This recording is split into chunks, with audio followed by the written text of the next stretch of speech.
আছিল এখন গাড়ীখন? মই আজি ৰাতিপুৱা শুই উঠি পেলাই দেখিছোঁ স্কুটিখন নাই, গেৰেজৰ লক চক খোলা হৈ আছে। আচ্ছা, তাৰপিছত আৰক্ষীক খবৰ দিছিল নে নাই? মই আৰক্ষীক খবৰ দিছোঁ, তেখেতে আহিছে মোৰ লগত। আৰক্ষীক খবৰ দিয়াৰ পিছতে তেখেতে ইনিচিয়েটিভ লৈছে। বৰ্তমান কেনেদৰে পালে স্কুটিখন আপুনি? মই স্কুটিখন সুস্থ অৱস্থাতে পাইছোঁ। কোন জেগাত পাইছে আপুনি? মই এইখিনি জেগাত কি বুলি কয়,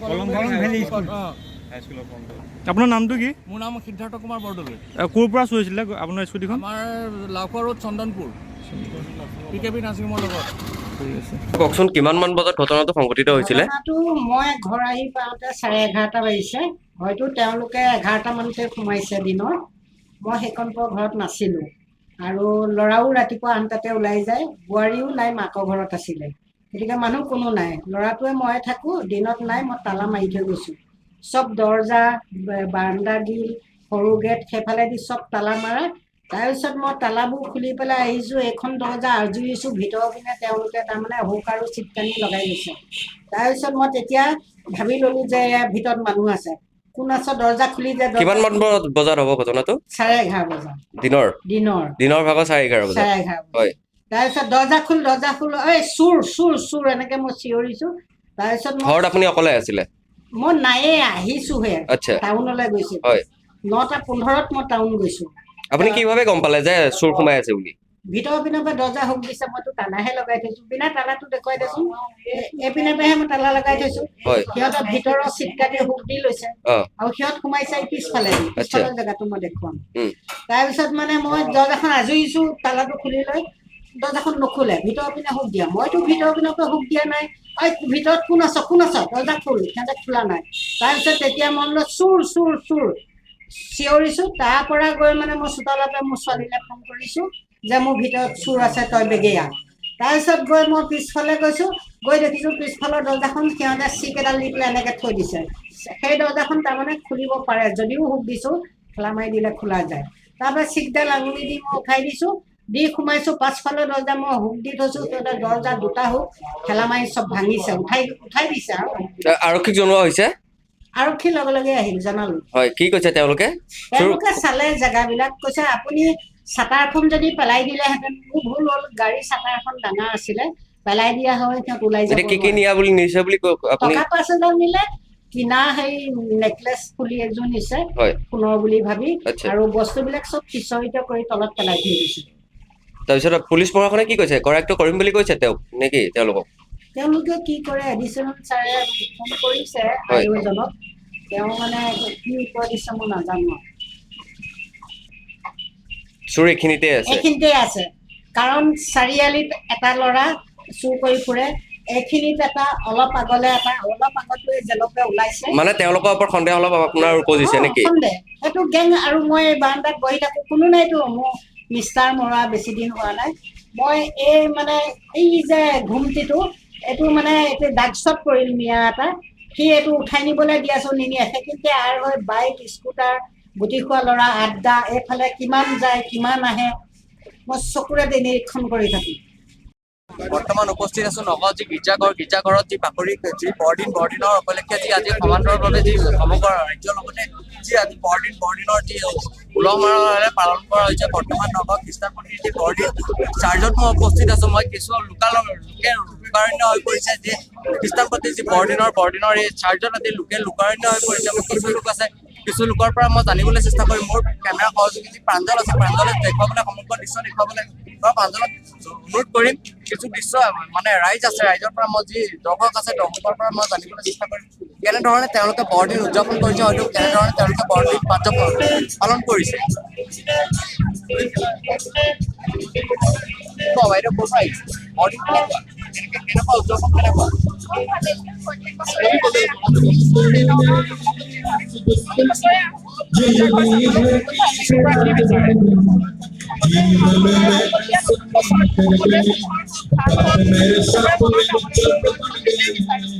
মই তেওঁক কৈছোঁ যে নতুন বছৰ আহিব লাগে, যে নতুন বছৰ সকলোৰে ভাল যাওক,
ভিত্তিক খেল মহাৰণৰ কাৰ্যসূচী আৰম্ভ হৈছে আৰু এই কাৰ্যসূচীত আমাৰ মাননীয় মুখ্যমন্ত্ৰী অহা কথা আছিলে। তেখেতৰ হঠাৎ দিল্লী যাব লগা হোৱাৰ কাৰণে তেখেত আহিব নোৱাৰিলে। গতিকে আজি ইয়াতে খেল মহাৰণৰ যি কাৰ্যসূচী আমাৰ জিলা প্ৰশাসনে খুব ধুনীয়াকৈ আৰু স্পৰ্টছ বিভাগে বৰ ধুনীয়াকৈ এইটো আয়োজন কৰিছে আৰু লগতে আমাৰ ইয়াতে খেলাৰ লগত যিসকল জড়িত ব্যক্তি যেনে খান ডাঙৰীয়া, গতিকে এনেকৈ বিভিন্ন ব্যক্তিয়ে ইয়াত সহযোগ কৰিছে আৰু ইয়াতে যিটো পাৰ্টিচিপেণ্ট যিখিনি আহিছে, প্ৰতিযোগী যিসকল আহিছে, ইয়াত খুব বহুত ভাল পাৰ্টিচিপেশ্যন হৈছে আৰু মই আপোনালোকৰ জৰিয়তে মাননীয় মুখ্যমন্ত্ৰী ডক্টৰ হিমন্ত বিশ্ব শৰ্মাক ধন্যবাদ দিম যে অসম চৰকাৰে প্ৰথমবাৰৰ বাবে খেল মহাৰণ আৰু সাংস্কৃতিক মহাৰণ অনুষ্ঠিত কৰিছে আৰু ইয়াৰ জৰিয়তেদি আমাৰ আচলতে গাঁও অঞ্চলবিলাকত ভিতৰুৱা অঞ্চলবিলাকত মানে সাংস্কৃতিৰ ক্ষেত্ৰত খেলাৰ ক্ষেত্ৰত যিসকল মানে যিসকল ল'ৰা ছোৱালী আছে তেওঁলোকে এখন ডাঙৰ প্লেটফৰ্ম এতিয়া পাইছে। সমষ্টি ভিত্তিত যিসকল মানে প্ৰাইজ পাব তেওঁলোক জিলা লেভেলত খেলিব। জিলা লেভেলত খেলাৰ পিছত তেওঁলোকে তাতে প্ৰাইজ পালে তেওঁলোকে ষ্টেট লেভেলত যাব আৰু ষ্টেট লেভেলত প্ৰাইজ পোৱাৰ পিছত তেওঁলোকে নেশ্যনেল লেভেললৈকে যাব আৰু নেশ্যনেল লেভেলতো যদি তেওঁলোকে ভাল প্ৰদৰ্শন কৰে তেতিয়া আন্তৰ্জাতিক লেভেললৈকে যাব। গতিকে মুখ্যমন্ত্ৰীৰ এইটো যি দূৰদৰ্শিতা, এইটো অসম চৰকাৰত মানে প্ৰথমবাৰৰ এজন মুখ্যমন্ত্ৰীয়ে এনেকুৱা ধৰণৰ দুটা কাৰ্যসূচী লৈছে। এই কাৰ্যসূচীয়ে আমাৰ যিসকল খেলুৱৈ আছে বা সংস্কৃতিৰ লগত যিসকল জড়িত আছে তেওঁলোকক যথেষ্ট উপকৃত কৰিব আৰু এওঁলোকে এদিন আমাৰ হিমা দাস, ৰীণা বৰগোহাঁই, শইকীয়া তেখেতসকলে যেনেকৈ আজি অসমলৈ সুনাম কঢ়িয়াই আনিছে, আমাৰ এই খেলুৱৈসকলৰ মাজৰ পৰাও এদিন আমাৰ আন্তৰ্জাতিক পৰ্যায়ত এখেতসকলে আমাৰ মাজত সুনাম কঢ়িয়াই আনিব পাৰিব। আমতলা গাঁও পঞ্চায়ত আজি বিকশিত ভাৰতৰ সফল পদযাত্ৰা অনুষ্ঠিত হৈছে। ৰাইজে সঁহাৰি জনাই আজি ৰাইজ ওতঃপ্ৰোতভাৱে আহিছে, কি ক'ব? ৰাইজৰ আমি সহায়টো পাইছোঁ। হয়, প্ৰায় 500 মানুহ আমাৰ উপস্থিত হৈছিল। হয়, আপোনালোক আহোঁতে অলপমান দেৰি হোৱাৰ কাৰণে মানুহখিনি প্ৰায় শেষে বাৰু। হয়, যিয়ে নহওক আমাৰ যিমানকেইটা কাৰ্যসূচী আছিল হয়, গোটেইকেইটা আমাৰ সুচাৰুৰূপে হৈ গৈছে। আমাৰ চিকিৎসা শিবিৰ আছিলে, এগ্ৰিকালচাৰৰ মানুহ আছিলে, তাৰপিছতে উজ্জ্বলা মানুহ আছিলে, তাৰপিছতে আৰু এটা আমাৰ ভাৰত চৰকাৰৰ পৰা পঠোৱা ডকুমেণ্টেৰী এটা ব্যৱস্থা আছিলে, সেইটো হৈছে। গোটেইখিনি কাৰ্যসূচী আমাৰ সকলোৰে হৈ গৈছে। আয়ুষ্মানৰ মানুহ আছিলে, সেইখিনি আমাৰ বুজাই দিছে। লগতে সাংস্কৃতিক মহাসংগ্ৰামত যি আপোনালোকৰ পুৰস্কাৰ পাইছে সেইটো সন্মান কৰিছে নেকি? সেইটো আমি আজি কৰিছোঁ। সাংস্কৃতিক মহাসংগ্ৰামত আমাৰ পঞ্চায়তৰ পৰা এজন চিলেক্ট হৈছিলে সমষ্টি প্ৰগ্ৰেমলৈ। সমষ্টি প্ৰগ্ৰেমত ভূপেন্দ্ৰ সংগীত প্ৰতিযোগিতাত আমাৰ আমতলা পঞ্চায়তৰে ল'ৰা এটাই সমষ্টি ভিত্তিত ফাৰ্ষ্ট হৈছে। সেই ল'ৰাটোক আমি ইয়াতে সম্বৰ্ধনা জনাইছোঁ, তেওঁ প্ৰমাণ পত্ৰ দিছোঁ। তাৰপিছত আৰু সমষ্টি কমিটিৰ তৰফৰ পৰাই ট্ৰফি এটা দিছে, সেইটো আমি আজি লগতে বিভিন্ন চৰকাৰী বিভিন্ন বিভাগৰ বিষয়াসকল আহি আজি আপোনালোকে ইয়াত বিভিন্ন বিভাগৰ বিষয়ে আহিছে, তেওঁলোকৰ সভাত তেওঁলোকে বক্তব্য ৰাখিছে। পাব্লিকক দিব পৰা যিখিনি আমাৰ সুবিধা আছে হয়। সেই সুবিধাখিনিৰ কথা সকলোৱে কৈছে। হয়। সেইখিনিতে ৰাইজে বুজি পাইছে। ধন্যবাদ। অন্তৰ্গত মাহগাঁও গাঁও পঞ্চায়তত এই বিকশিত ভাৰতৰ প্ৰকল্প যাত্ৰা অনুষ্ঠিত হৈছে। ৰাইজে সঁহাৰি জনাই ওতঃপ্ৰোতভাৱে ওলাই আহিছে, কি ক'ব আপোনাৰ পঞ্চায়তত? বৰ্তমান আপোনাৰ বিকশিত সংকল্প যাত্ৰা যিটো আমাৰ ভাৰত চৰকাৰে প্ৰধানমন্ত্ৰী ডাঙৰীয়া কাৰ্যসূচী আগবঢ়াইছে, এই কাৰ্যসূচী প্ৰত্যেক পঞ্চায়ততেই বহুত উন্নয়ন হৈছে। আপোনাৰ PMI ঘৰ আদি, আপোনাৰ PM কিষাণ, ৰাস্তা পদূলি বহুত উন্নত হৈছে। গতিকে প্ৰধানমন্ত্ৰী ডাঙৰীয়াক আমি আন্তৰিক ধন্যবাদ জ্ঞাপন কৰিছোঁ। লগতে আমাৰ অসমৰ মুখ্যমন্ত্ৰী আমাৰ হিমন্ত বিশ্ব শৰ্মা ডাঙৰীয়া, আমাৰ ৰহা সমষ্টিৰ বিধায়ক শশীকান্ত দাস ডাঙৰীয়া আমাৰ ৰহা সমষ্টিৰ ওতঃপ্ৰোত উন্নয়নৰ চিন্তা কৰিছে আৰু বহুত উন্নয়ন হৈছে।